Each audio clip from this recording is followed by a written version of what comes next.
Welcome to my channel. ఈరోజు నేను వీడియోలో బోటి కర్రీ ఎలా చేసుకోవాలో పర్ఫెక్ట్ రెసిపీ చూపిస్తున్నాను. ఇక్కడ నేను 1/2 kg బోటి బాగా కడిగి పెట్టుకున్నాను. బోటిని బాగా కడుక్కుంటేనే స్మెల్ రాకుండా ఉంటుంది. ఇక్కడ నేను ఉడికించుకోవడానికి వాటర్ పెట్టుకున్నాను.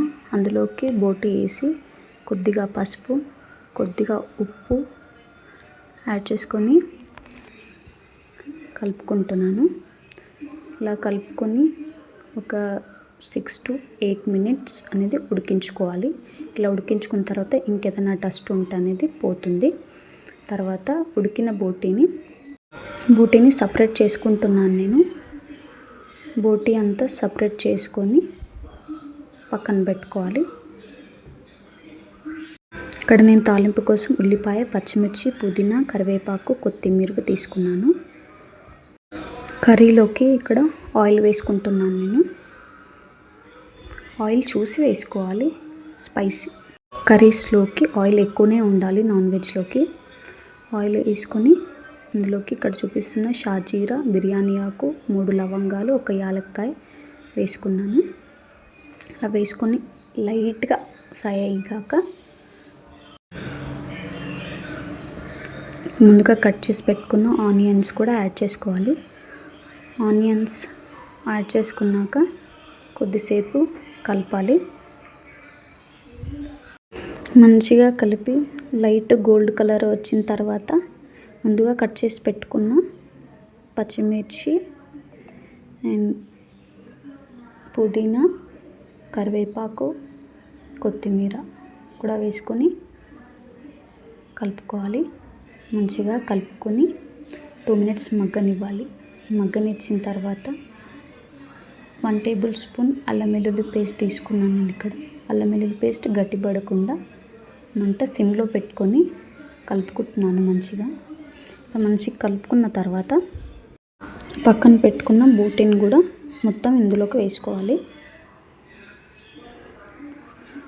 బోటీ వేసుకున్నాక కొద్దిగా పసుపు, టేస్ట్కి సరిపడా ఉప్పు కూడా వేసుకుంటున్నాను.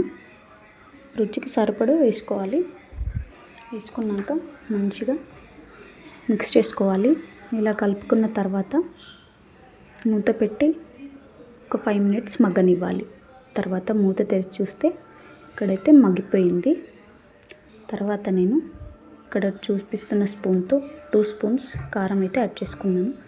మీ స్పైసీనెస్కి తగ్గట్టు మీరు యాడ్ చేసుకోండి. ఇక్కడ నాకు 2 spoons అయితే సరిపోతుంది.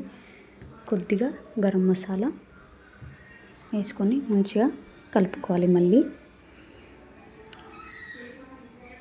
ఇలా కారం బాగా కలుపుకున్న తర్వాత మళ్ళీ మూత పెట్టి కొద్దిసేపు మగ్గనివ్వాలి. ఇక్కడ కారం మగ్గిపోయింది.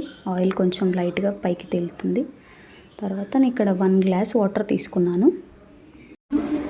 వాటర్ ఎక్కువనే యాడ్ చేసుకోవాలి. ఎందుకంటే ఉడకడానికి ఎక్కువ టైం పడుతుంది కదా, మళ్ళీ దగ్గరకు వస్తుంది కాబట్టి మూత పెట్టి ఉడకనివ్వాలి.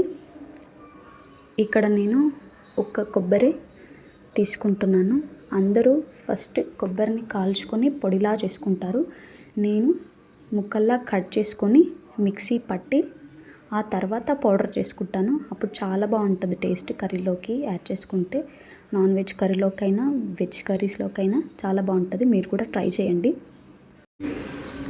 ఇలా చేసుకున్న పౌడర్ని లైట్గా ఫ్రై చేసుకోవాలి. ఇప్పుడు నేను ప్యాన్లోకి పౌడర్ వేసుకొని లైట్గా ఫ్రై చేస్తున్నాను. కంపల్సరీ సిమ్లో మాత్రం పెట్టుకొని ఫ్రై చేయాలి. ఎందుకంటే కలుపుతూ ఉంటే అది మాడుతూ ఉంటుంది. కలుపుతూనే ఉండాలి సిమ్లో పెట్టుకొని. ఇలా బ్రౌన్ కలర్ వచ్చిన తర్వాత స్టవ్ ఆఫ్ చేసుకోవాలి. ఇక్కడ ఉడుకుతున్న కర్రీలోకి అనేది ఇప్పుడు మనం ఈ కొబ్బరి పొడిని యాడ్ చేసుకోవాలి. ఇక్కడ కర్రీ అయితే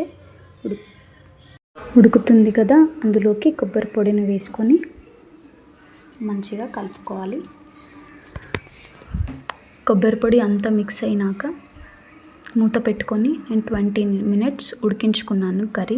ఎందుకంటే బోటి కర్రీ ఉడకడానికి చాలా టైం పడుతుంది. 20 minutes తర్వాత చూస్తే ఇలా ఉంది కర్రీ. సింపుల్గా తక్కువ మసాలాతో బోటి కర్రీ అయితే రెడీ అయిపోయినట్టే. నాకైతే చాలా బాగా కుదిరింది. టేస్ట్ కూడా చాలా బాగా వచ్చింది. మీకు నచ్చితే వీడియో లైక్ చేయండి, షేర్ చేయండి, సబ్స్క్రైబ్ చేయండి. Thanks you for watching.